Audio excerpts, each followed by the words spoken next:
In a car travelling down a lonely country road. There's no one else in sight. It's dark. The sky lit only by stars. Suddenly, out of nowhere, brilliant lights are travelling with you. You can't see what they are, where they come from. You don't know what they mean. But they're there all right, bright and frightening, travelling through space right near you. You are under the spell of the legendary Min Min lights. It was all really too frightening to know. I just didn't know what to make of it. I've accepted the fact that whatever it was did happen, but what it was, I can't come up with a scientific explanation for it. Simple as that. Weird. A crisp, clear night in the Australian outback. Not a city, not a town, no habitation for hundreds of miles in any direction. The perfect time, the perfect place for the mischievous Min Min lights. They appear from nowhere. Dazzling lights that seem to dance in the night sky. Lights that seem to beckon, to lure the unwary, lead them toward danger, possibly even death. Then they just disappear, leaving their victims bewildered, questioning their sanity.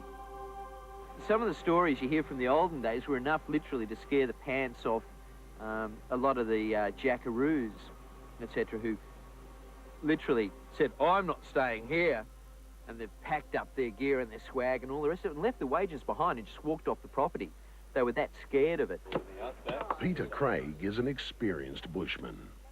He's spent most of his adult life guiding tours through the Australian outback. Along the way, he's learned the folklore of the land, the legends of the Aborigines. Few, though, have the fascination of the Min Min lights. People have been chased by them. I've heard stories of station owners that have had literally thousands of them dancing around in the bush, you know, putting on a show for them while they sit there on their front veranda at the homestead. Not all Peter Craig's stories of the Min Min lights are second-hand. There's one that involved him personally. One that could have cost the lives of more than a dozen people.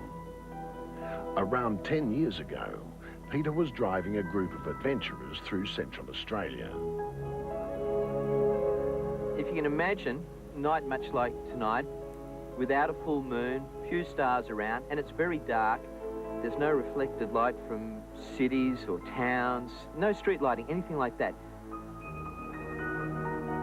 I'd driven that road, if not once, it must have been 1,000 times. I could close my eyes and just follow the road. I knew the whole area, you know, like the back of my hand. But no past experience, no local knowledge could prepare Peter Craig for what he was about to encounter. What was headed toward his coach at high speed. I've got two lights like they're on high beam, really bright. And I was blinded, I couldn't see, and I'm just driving the road from memory. It was like a hallucination. And at the last moment, I just swung the wheel over.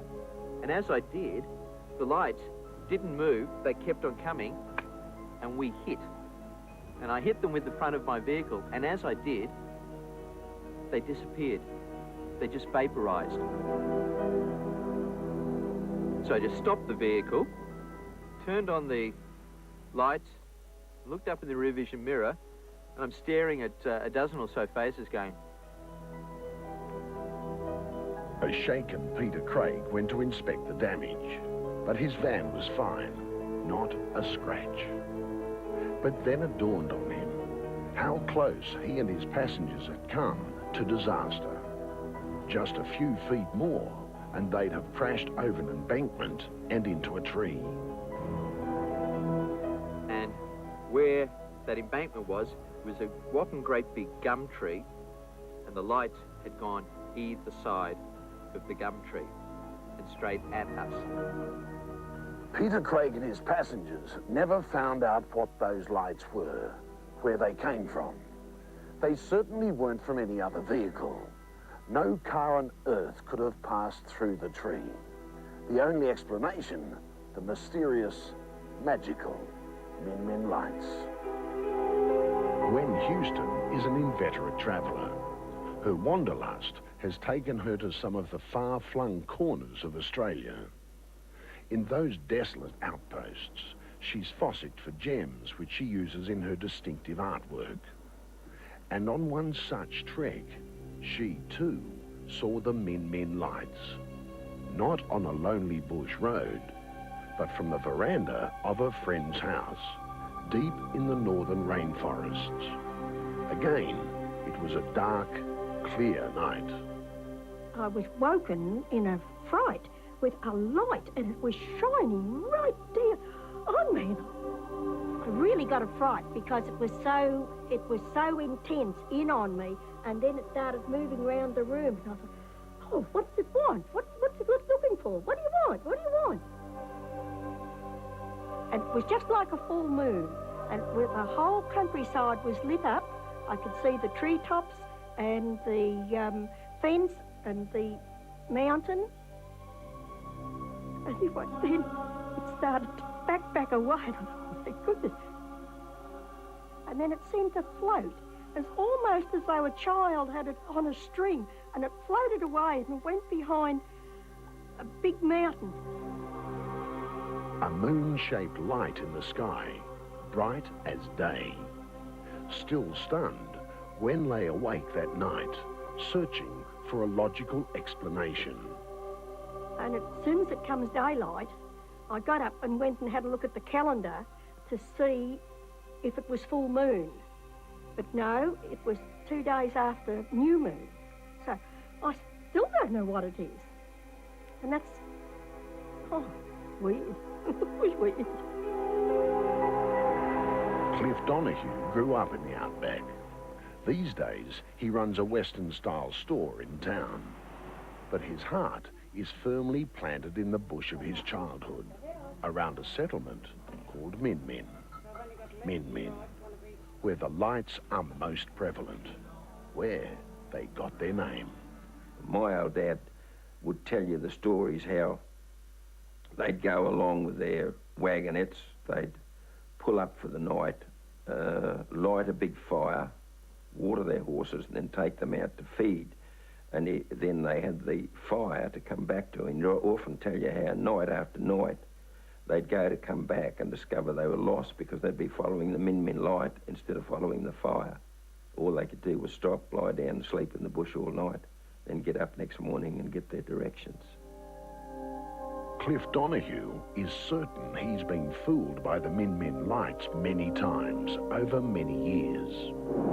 Always they've appeared in front of his car, like a single light on high beam, dancing in the night sky, turning when he's turned, stopping when he's stopped.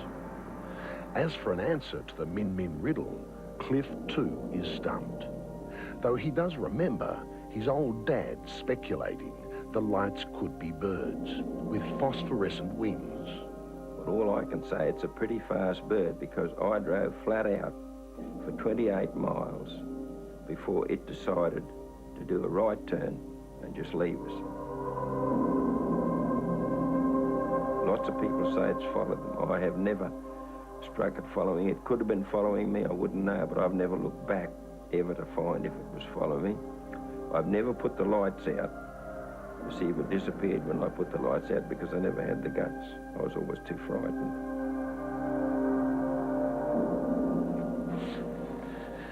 Since the turn of the century, scores of sightings have been officially recorded in outback Australia, from the tip of the far north to the Red Centre. Bushmen and scientists have tried to unravel the mystery. Their theories range from those phosphorescent birds through to light reflection or refraction.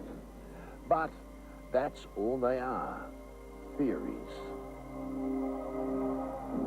A lot of them say it's fireflies that gather together late at night. Well, around that area there's no fireflies. They say that it could be gas.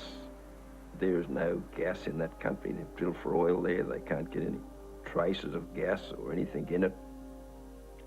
Other people will tell you that they've found that it's a reflection from lights away to the east. I don't accept that it's a reflection. You know, if I had to make a wild stab, I'd say outer space, but from there it's just one of those great mysteries that exist, and it still remains there unsolved.